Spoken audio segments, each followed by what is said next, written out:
এই হলো ঝুমুর, সাঁওতাল গ্রামের চোখের মণি। এই ঝুমুর, খেলবি আয়।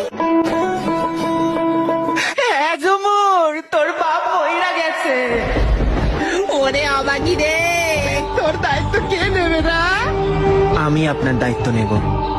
দাঁড়াও, ব্রাহ্মণ পরিবারের শেষে সাঁওতালি বউ? কখনোই না। আরে ছেলে হবে গো, ছেলে হবে। আরে না না, মেয়ে হবে। পেশেন্টের অবস্থা খুবই ক্রিটিক্যাল। মা আর বাচ্চার মধ্যে যে কোনো একজনকেই বাঁচানো যাবে। মা, কাকে বাঁচাবো? বাচ্চাকে বাঁচাও। খোকা, এই বাচ্চার দেখাশোনার জন্য একজন মায়ের প্রয়োজন। তোমাকে এবার বিয়ে করতেই হবে। Hey everyone, আমি সোনিয়া। অবাক হওয়ার কিছু নেই, ঝুমুরের আমি দুই বোন ছিলাম। এবার ঝুমুরের বাচ্চার দায়িত্ব আমার। একদিকে ঝুমুরের হারানো স্মৃতি, অন্যদিকে সোনিয়ার ফেরানো প্রতিশ্রুতি। কোনটাকে বেছে